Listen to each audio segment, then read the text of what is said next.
I welcome you to an Academy of Knowledge Economy, Learn with Joes. My name is Josephine. I'm the digital professor. I'm continuing in the teaching of free will today. I'm looking into the ethical and psychological aspects of the free will. We have looked on the scientific view, the philosophical view. Today is the ethical and psychological view of free will. But before I continue, let's join line with Joes.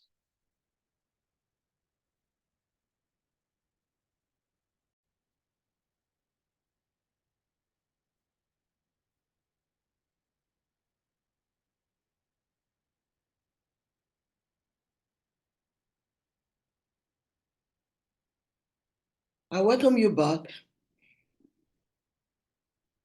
And for those who are just joining me newly, I say my name is Josephine, your digital professor, and this is Learn with Joes, an academic of knowledge economy. On Tuesdays, I teach a core course in my area of specialization, philosophy of religion and theology.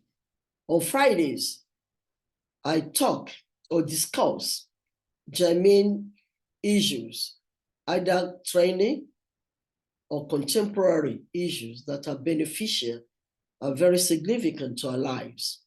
That's what I do on Fridays. So every week I release videos twice, Tuesdays and Fridays. Today is another Tuesday for record teaching, and I've been teaching on free will and determinism. And today we are looking at the ethics and psychology aspect of the free will. And also, if you're familiar with this channel, you know I love to share my PowerPoint presentation with you so that you can follow me as I teach. I always call it like the bullet point, because when I teach in class, I like to give my students bullet point for them to write down, to jot down, to note and follow, and they can expand on it themselves. This free online teaching, they can't give you everything, but the ones we can say, you can jot it down and then do research on your own or add it to what you are being taught in your various institutions. So hold on for me as I share with you my PowerPoint presentation on the ethics and psychology of free will. Ethical and psychological arguments in free will. The evidence of genuine free will usually consists of two kinds: the ethical and the psychological. The ethical and the psychological. However, psychological arguments often appeal to ethical considerations because at times they're intertwined. Because when you look at arguments that are based on psychological evidence or psychological perspective, they often appeal to ethical considerations. And even the ethical arguments themselves are in some sense psychological. I think I'm not confusing you. You understand what I mean? That despite that, we can have separate two arguments: psychological argument, ethical argument. You discover that the psychological arguments appeal to the ethical consideration, while at some point the ethical arguments themselves, in some sense, they depend on, or they are also, that can be psychological. Okay, let's look at ethical arguments for free will. Necessarianism, fatalism, or determinism. Either of those three I just mentioned is usually held to conflict with humankind's prevailing moral notions and convictions. Let me repeat this, you can understand what I'm saying. Necessarianism, fatalism, or determinism is usually held to conflict with humankind's prevailing moral notions and convictions. The actual universality of such moral ideas is indisputable. Duty, moral obligation, responsibility, merit, and justice signify notions universally present in the consciousness of customarily developed human beings. Human beings that are rational.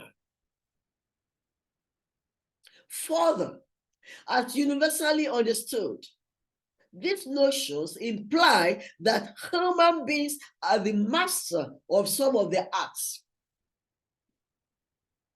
that they are at least at times capable of self-determination, and that all their volitions are not the inevitable outcome of their circumstances. They determine the acts.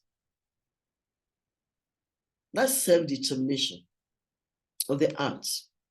It implies that when I say that I ought not to have performed some forbidding acts, at times we do certain things, we regret it, and so I wish I have not done this, or I should not have done this, or I should not have done that. That it was my duty to obey the law. At times, you see, maybe you saw that red stopping light late, or you saw it, you are just subconsciously, you think it's amber, you pass the red light. Oh, after that, you are sorry. So, I wish I had stopped. I don't know what's wrong with me. Why did I do that? Why couldn't I obey the law? It implied that I could have done so. The judgment of all human beings is the same on this point. When we say that a person is held justly responsible for a crime, or that they deserve praise or reward for an heroic act of self-sacrifice, we mean that they were the author and cause of that act in such fashion. That's why you are rewarding them. And that they had it in their power not to perform the act. A young child is in danger, either in the fire or something, and that heroic fireman or something went inside the fire to rescue that child from the fire. Even though it's a fireman, that is his duty to do, but he still has. Supposing at that momentarily stage, he gets afraid for his own life. He might not have done what he has done. That's a heroic factor. We exempt the insane, I used to say, or the child, because we believe them devoid of moral freedom and determined inevitably by the motives that happen to act on them. And the same person is mentally handicapped, cannot decide anything. They are not even morally responsible for whatever they do. And that's why when you say on the same person, brandishing a cutlass or a gun anywhere, run away. Because whatever he does, it's not responsible. It's not morally responsible. The same for a child. So this belief is so strong, ingrained, or just plain true, that determinists have to admit that the meaning of these terms will, in the view, have to be changed. But this is to admit that their theory directly conflicts with universal psychological facts, and it thereby stands disproved. Again, it may be argued that if logically followed, the determinist doctrine will annihilate or leave no room for human morality. Consequently, such a theory cannot be accurate. Such a view would then correspond to fatalism. Now let's look at the psychological arguments for free will. The one we'll be looking at is the ethical, or we say moral arguments for free will. Let's look at the psychological arguments. Consciousness testifies to our moral freedom. We feel free when exercising certain acts, and we judge afterward that we acted freely in those acts. We distinguish them quite clearly from experiences in which we believe we were not free or responsible.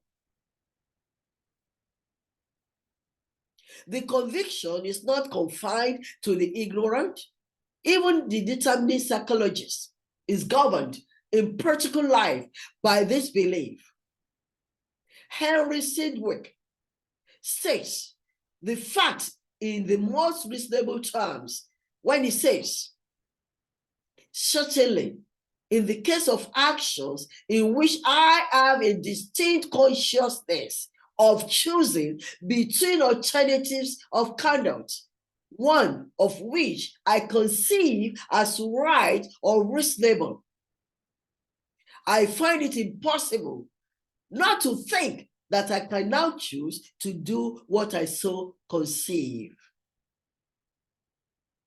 However, strong may be my inclination to act unreasonably, and however, uniformly, I may have yielded to such inclinations in the past. And that is Sidgwick in his Methods of Ethics. So the weight of such evidence is best judged by carefully studying the various mental activities in which freedom is exercised.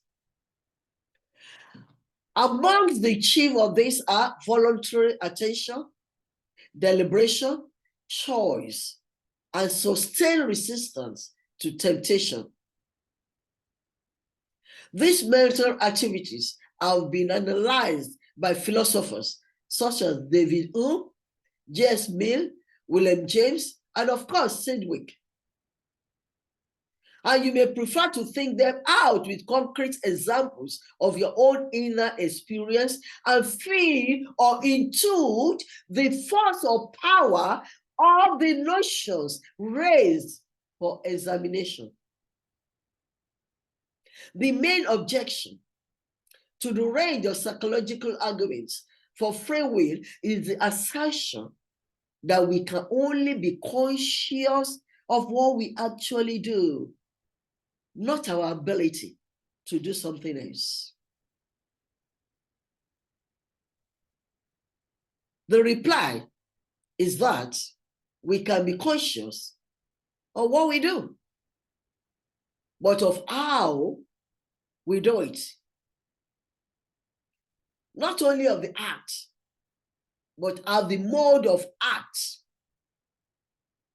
Observation reveals to us that we are subjects to different kinds of processes of thought and volition. Sometimes, the line of conscious activity follows the direction of some spontaneous impulse, the preponderant force of present motive and desire. At other times, we intervene and exert personal causality. In other words, we do something about it.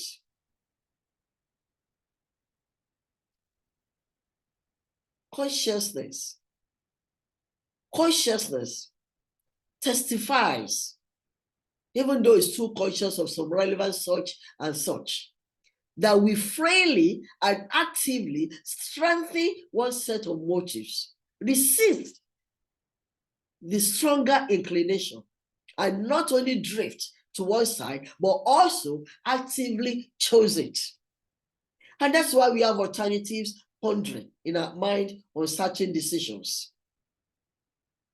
We are sure that we are sometimes exert free volition because at other times we are the subject of conscious activities that are not free. And we know the difference.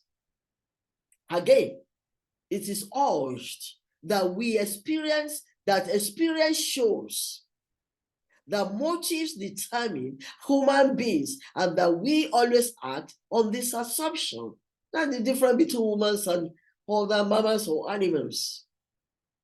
The reply is that experience proves, or at least shows, that motives influence human beings, but not that they are always inexorably determined by the strongest motive.